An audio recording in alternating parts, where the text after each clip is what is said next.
Le mystère Jeff Chandler enfin résolu, et ce n'est pas bon Jeff Chandler. Né Ira Grossell, le 15 décembre 1918 à Brooklyn, New York, était un acteur et chanteur américain d'une beauté frappante et d'un immense talent, dont la carrière a laissé une empreinte durable sur le Hollywood du milieu du 20e siècle. Avec ses cheveux prématurément gris, sa grande taille et sa voix de baryton résonnante, Chandler est devenu un acteur principal populaire dans les années 1950. Admiré à la fois pour sa présence physique et son intensité tranquille à l'écran, sa vie, bien que tragiquement interrompue, reste un chapitre poignant de l'âge d'or du cinéma.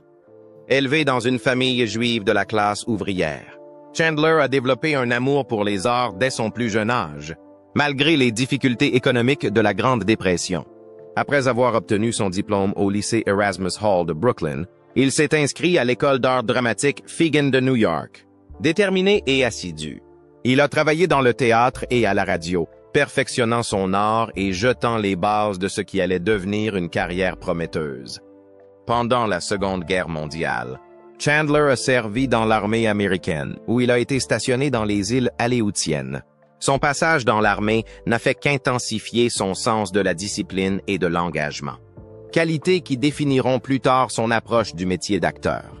De retour à la vie civile, il se lance dans la radio et se fait remarquer par sa voix particulière. Cette force vocale l'a finalement conduit à jouer des rôles au cinéma, d'abord dans de petits rôles, puis progressivement dans de grandes productions de studio. Jeff Chandler s'est fait connaître en 1948 en interprétant un gangster coriace dans le film Johnny O'Clock. Mais c'est sa puissante interprétation de Cochise, le chef Apache, dans La Flèche brisée, en 1950, qui l'a propulsé au rang de vedette. Ce rôle lui vaut d'être nommé à l'Oscar du meilleur acteur dans un second rôle, ce qui est remarquable, surtout si l'on tient compte de la dynamique raciale de l'époque. Son interprétation digne et humaniste de Cochise a marqué un tournant dans la représentation hollywoodienne des personnages amérindiens et a mis en évidence l'étendue et la sensibilité de Chandler en tant qu'acteur. Après le succès de La Flèche brisée, Chandler est devenu un acteur principal recherché, jouant dans un large éventail de films de genres différents. Il est apparu dans des drames d'aventure comme Smuggler's Island, 1951, des films de guerre comme Merrill's Marauders, 1958, et des westerns comme The Jayhawkers, 1959. Il a également joué aux côtés de grandes actrices de l'époque, notamment Jane Russell, Rhonda Fleming et Maureen O'Hara. Jeff Chandler était connu pour incarner des personnages à la fois forts et vulnérables, des hommes à la fois stoïques et complexes sur le plan émotionnel. Outre ses talents d'acteur, Jeff Chandler était également un chanteur doué. Il a sorti plusieurs albums dans les années 1950, proposant des ballades et des standards romantiques qui mettaient en valeur sa voix de baryton suave. Sa carrière musicale n'a pas été aussi largement reconnue que son travail cinématographique, mais elle reflète néanmoins son identité artistique à multiples facettes.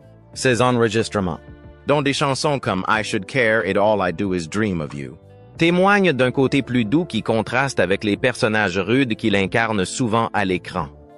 Chandler s'intéresse également à la production et à la narration en coulisses. Il a créé sa propre société de production et a cherché à exercer un plus grand contrôle créatif sur ses projets.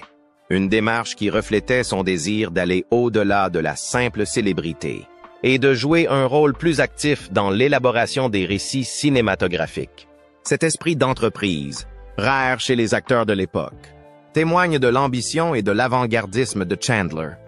Jeff Chandler a épousé l'actrice Marjorie Hochel en 1946, au début de sa carrière cinématographique. Hochel, qui avait travaillé à Hollywood et sur scène, a eu une modeste carrière d'actrice avant de s'éloigner des projecteurs. Au départ, le couple semblait être une paire hollywoodienne heureuse et glamour, admirée pour son apparence frappante et ses apparitions publiques.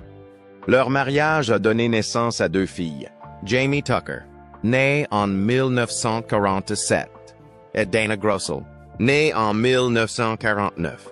Le nom de naissance de Chandler était Ira Grossell, que Dana a plus tard incorporé à son nom de famille.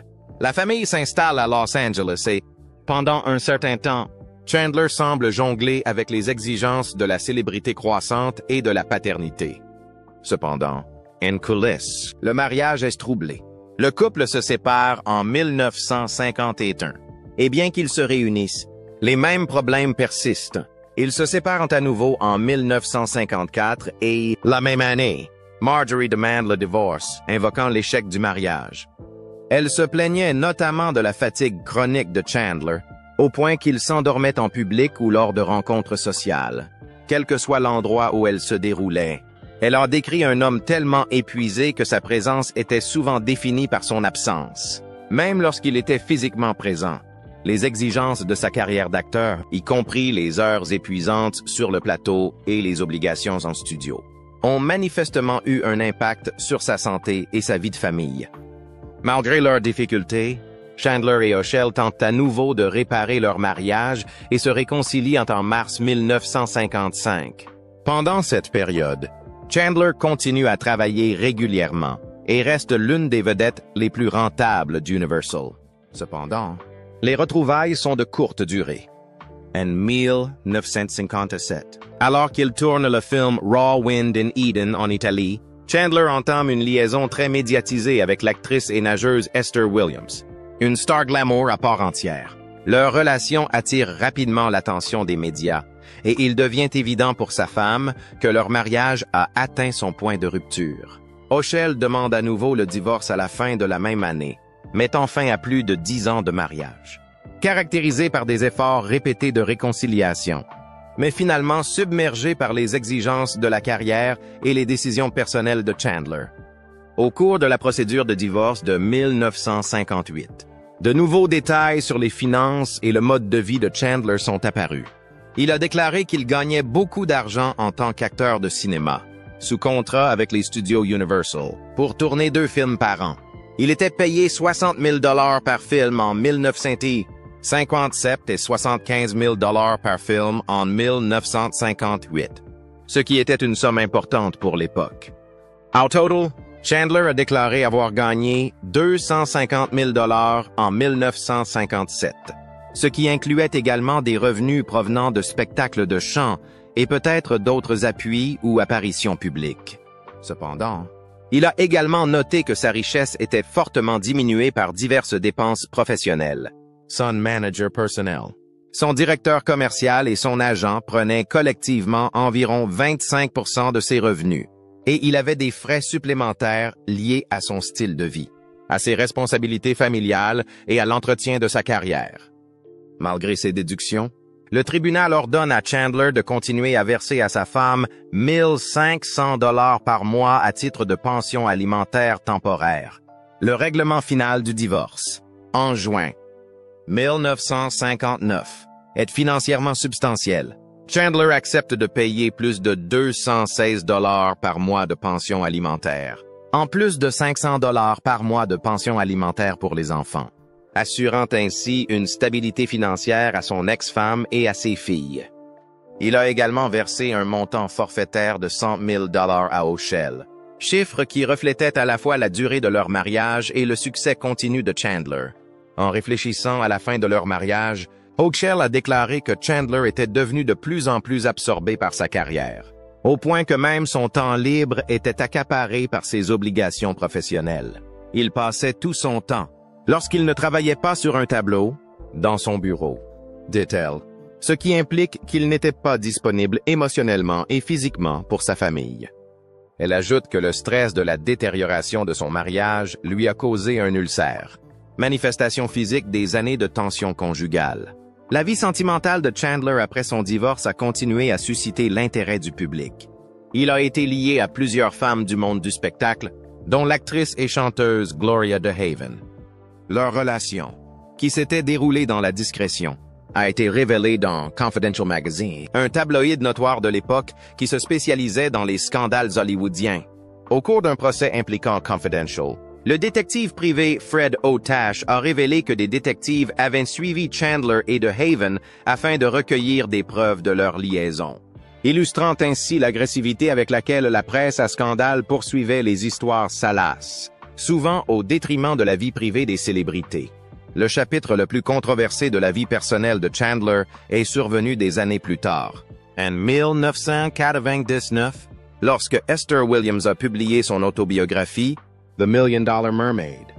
Elle y affirmait que leur relation avait pris fin parce que Chandler avait avoué être un travesti après l'avoir demandé en mariage. Cette affirmation a fait sensation et a suscité la controverse, relançant l'intérêt des médias pour la vie privée de Chandler, des décennies après sa mort. Selon le Los Angeles Times, de nombreux amis et collègues de Chandler ont rejeté avec véhémence les allégations de Williams. Parmi les défenseurs, l'actrice Jane Russell, une amie proche de Chandler, a déclaré « Je n'ai jamais entendu parler d'une telle chose. Le travestissement est la dernière chose à laquelle je m'attendais de la part de Jeff. C'était un homme adorable, sans aucun doute un homme tout court. » D'autres membres de la communauté du spectacle se sont fait l'écho de son incrédulité, suggérant que l'allégation avait été mal comprise ou exagérée. Chandler, connu pour sa masculinité et sa voix grave, a toujours projeté une image forte et traditionnellement masculine à l'écran, ce qui a rendu cette allégation particulièrement choquante pour le public et pour ceux qui ont travaillé en étroite collaboration avec lui. Outre Williams et DeHaven, Chandler a également entretenu une relation amoureuse avec l'actrice Ann Sheridan, autre figure respectée d'Hollywood. Bien que leur relation n'ait jamais été officiellement confirmée, leur association a renforcé la réputation de Jeff Chandler en tant qu'acteur principal charmant et recherché, aussi bien à l'écran qu'au cinéma. Malgré tous ses hauts et ses bas, Jeff Chandler a poursuivi une carrière d'acteur bien remplie, incarnant souvent des personnages durs, nobles et héroïques au cinéma. Cependant, les troubles de sa vie privée, marqués par des mariages ratés, des relations amoureuses, l'attention des médias et des rumeurs non confirmées, ont donné une image plus compliquée de l'homme derrière la caméra. Son dévouement au travail semblait se faire au détriment de son bonheur personnel, et ses proches se sentaient souvent négligés ou dépassés par l'importance qu'il accordait à sa carrière et à son image publique. Pendant des décennies, le nom de Jeff Chandler a évoqué l'image d'un acteur principal aux cheveux argentés et à la voix grave, qui a ébloui le public des années 1950 par sa présence imposante à l'écran et son charisme suave, avec des rôles dans des films classiques comme La Flèche brisée, Les Maraudeurs de Merrill et Le Cygne du Païen. Jeff Chandler s'est taillé une place parmi les stars les plus connues d'Hollywood. Pourtant, derrière ce personnage public se cachait une série d'événements troublants et mystérieux qui ont assombri sa mort prématurée et laissé ses fans perplexes pendant des générations. Aujourd'hui, après des années de spéculation et de chuchotements à huis clos, de nouvelles preuves et de nouveaux témoignages ont enfin mis en lumière le mystère qui couvait depuis longtemps. Et ce qui en ressort est loin de l'image noble que ses fans vénéraient autrefois. Chandler est mort subitement en 1961, à l'âge de 42 ans, à la suite de ce qui aurait dû être une opération de routine pour une hernie discale. À l'époque, les rapports officiels ont attribué sa mort à des complications chirurgicales, citant une infection sanguine et des erreurs médicales. Cependant, les détails entourant son hospitalisation n'ont soulevé des inquiétudes dès cette époque. Des amis, des collègues et même son ex-femme ont commencé à se demander comment un homme apparemment en bonne santé pouvait se détériorer aussi rapidement alors qu'il était soigné dans un établissement médical réputé.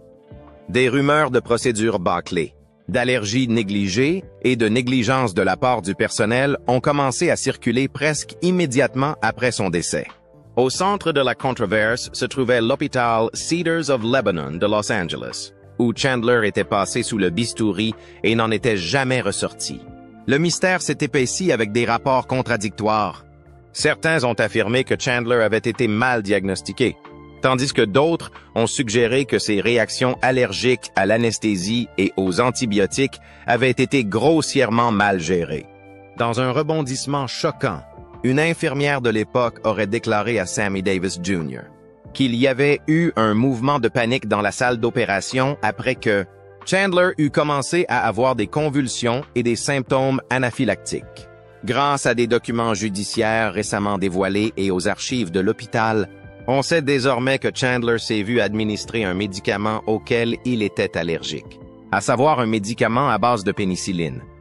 Cette négligence fatale, combinée à une surveillance post-chirurgicale inadéquate, a entraîné le déclin rapide du patient. Plutôt que de reconnaître sa faute, l'hôpital aurait tenté de dissimuler ses erreurs, craignant les conséquences juridiques et l'indignation de l'opinion publique. Pour ne rien arranger, une chape de silence a entouré l'affaire dans les années qui ont suivi. Les initiés de l'industrie soupçonnent un effort concerté de la part du système des studios pour supprimer les informations préjudiciables. À l'époque, Universal Pictures avait beaucoup investi dans la réputation de Chandler. Il était l'une de leurs stars les plus rentables et l'un des rares acteurs principaux, capable de jouer de manière convaincante des rôles héroïques dans tous les genres.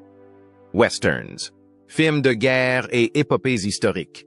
La presse négative sur l'incompétence médicale et l'échec institutionnel n'aurait pas seulement terni l'héritage de Chandler, mais aurait pu avoir des répercussions considérables sur la crédibilité de l'image de l'âge d'or d'Hollywood.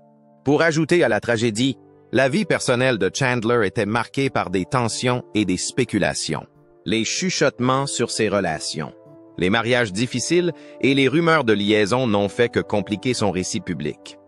Son ex-femme, Marjorie Huckle, a publiquement laissé entendre dans des interviews ultérieures que la mort de Chandler était plus grave que ce que le public avait appris, suggérant que la détresse émotionnelle et l'épuisement pouvaient l'avoir rendu plus vulnérable physiquement. Ses amis ont noté que Chandler travaillait de longues heures sur les plateaux de tournage et faisait des apparitions personnelles alors même qu'il luttait contre des douleurs chroniques. Le stress, combiné à l'absence de soins médicaux appropriés, a créé la tempête parfaite. Ces dernières années, l'avènement des archives numériques et le regain d'intérêt pour la vie de Chandler ont permis aux chercheurs et aux historiens du cinéma de relier des points qui semblaient auparavant sans rapport. Des journalistes d'investigation ont découvert des dossiers médicaux que l'on croyait détruits, ainsi que des lettres d'amis proches de Chandler exprimant leur indignation et leur chagrin face à ce qu'ils appellent une tragédie tout à fait évitable. Ces révélations dressent le tableau non pas d'un hasard tragique, mais d'une négligence systémique, voire d'une dissimulation discrète destinée à protéger les réputations et à minimiser les responsabilités. Les dernières pièces du puzzle ont été rendues publiques grâce aux efforts de la fille de Chandler, Jamie Tucker, qui a passé des années à demander discrètement l'accès au dossier médical scellé de son père. Dans une interview sincère, elle décrit l'angoisse de ne pas connaître toute l'histoire de la mort de son père. Ce n'était pas seulement une star. C'était mon père, dit-elle, et il ne méritait pas de mourir ainsi. Sa persévérance a porté ses fruits lorsqu'une décision de justice a contraint l'hôpital à divulguer les documents, confirmant que des protocoles médicaux cruciaux avaient été ignorés et que les réactions allergiques de Chandler étaient connues avant l'opération. Aujourd'hui, une fois le mystère élucidé, la vérité jette une ombre sombre sur la façade glamour du Hollywood classique. L'histoire de la mort de Jeff Chandler n'est plus seulement la triste anecdote d'un acteur adulé mort trop jeune. C'est un rappel qui donne à réfléchir sur la façon dont même les étoiles les plus brillantes peuvent être éteintes par la négligence, le silence et l'échec systémique. Lorsque les fans revoient ces films, beaucoup le font avec une appréciation plus profonde de l'homme derrière les rôles, et avec des questions persistantes sur le nombre de tragédies similaires, qui ont été discrètement enterrées dans